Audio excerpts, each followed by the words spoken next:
अस्सलाम वालेकुम नाजरीन, मैं हूं फजल अब्बास जफर और आप देख रहे हैं मेरा यूट्यूब चैनल। उम्मीद करता हूं कि आप तमाम लोग बाआफियत होंगे। मैं एक तकरीब लाहौर की एक किताब रूनुमाई की तकरीब में शामिल हुआ हूं, तो वो अहवाल आपसे शेयर करना चाहता हूं। किताब थी डूबती शाब का मंजर और उनकी मुसन्निफा शायरा हैं जो है प्रोफेसर डॉक्टर तहरा इरम सियाल।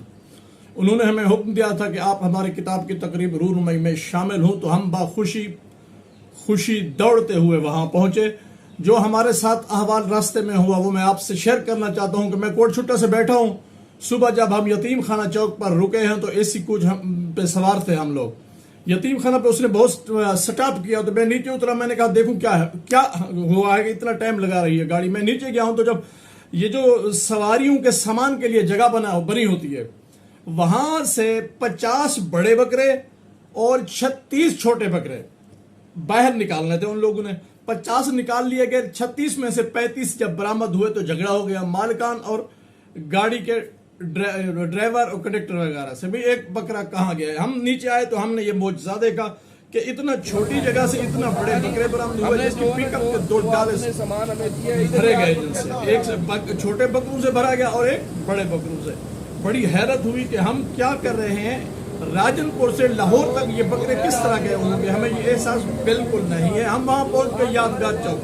यादगार से हम रवाना हुए मेट्रो पर 30 रुपए उन्होंने लिए, जो हमें ले गए वहां अपना कज़ाफी स्टेडियम के साथ पिल्लाक अदबी बैठक पर। वहां पे प्रोग्राम शुरू हुआ तो मेरे साथ बैठे हुए 2 बुजुर्ग बूढ़े अदीब जिनका मुस्तनिद हवाला अदब में उनकी दाढ़ी का सफेद होना था, वो ऐसी गुफ्तगू घटिया तरीन गुफ्तगू कर रहे थे कि मुझ जैसे नकारा स्याहकार बदकार और गुनाहगार को भी शर्म आया कि ये अदीब है जो शायरात के हवाले से इतना गलत गुफ्तगू कर रहे हैं। मुझे बहुत दुख हुआ। लेकिन उसके बाद क्या हुआ, उनकी गुफ्तगू अभी जारी थी कि स्टेज से हुक्म मिला के वो बुजुर्ग सफेद रीछ जो है वो स्टेज पर तशरीफ लाएं, क्योंकि वो बहुत बड़ी अदब की बहुत बड़ी खिदमत कर चुके हैं, क्योंकि वो बहुत से शोरा की गलतियां निकाल चुके हैं। तो मुझे बहुत शर्मिंदगी के साथ पसीना भी आया। काम चलता रहा। तकरीब खूबसूरत हुई। तकरीब रूनुमाई का एहतमाम खूबसूरत था। मेजबानों की मेजबानी की गई, मेहमानों का आदर हुआ, मेहमानों को इज्जत मिली, फूल पेश किए गए, किताबें दी गई, मोहब्बतें दी गई।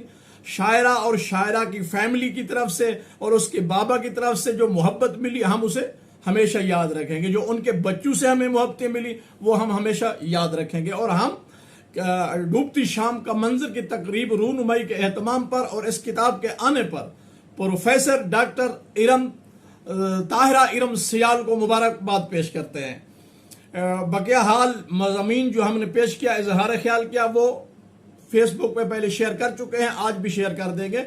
फिर हम वापस वहां से तैयार हुए।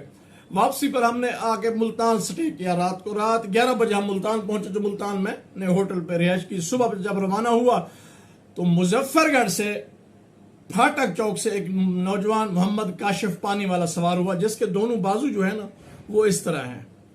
उसने एक बाल्टी ली हुई, उसने कूलर लिया हुआ था पानी का। वो फिल्टर प्लांट से पानी भरता है, ठंडा पानी करके पानी गाड़ी में मुफ्त पिलाता है पानी मुसाफिर। जो अगर कोई तरस करके एहसास हमदर्दी में उसे कुछ दे तो उसके बाद वो कहता है कि चलो आपने तो सवाब ले लिया है, मेरा सवाब, मेरा पानी जरूर पिए। वो पानी पिलाता है। मुजफ्फरगढ़ से आता है डीजी खान से कोट छुट्टे उतरता है, कोट छुट्टे फिर पानी भरता है और फिर गाड़ी में सवार होता है राजनपुर से फिर वापस आता है। इसी तरह वो शाम को पहुंचता है मुजफ्फरगढ़। तो मैं अदीब जो गुफ्तगू कर रहे थे उनको देख के बहुत दुख हुआ। तो जब काशिफ को देखा तो बहुत खुशी हुई कि अगर हम जैसे गुनहगार मौजूद हैं तो ऐसे जाहिद इबादत गुजार मेहनती भी मौजूद हैं, जिसकी वजह से ये खलकत चल रही है। काशिफ से गपशप बहुत हुई है। काशिफ से मैंने नंबर भी लिया है। मैं इंशाल्लाह उसका तफसीली इंटरव्यू लेके वो भी आपके साथ शेयर करूंगा। आज की इस तकरीब का अहवाल यहां तक मुख्तसर तफसीली आप कबूल फरमाएं। पाकिस्तान जिंदाबाद।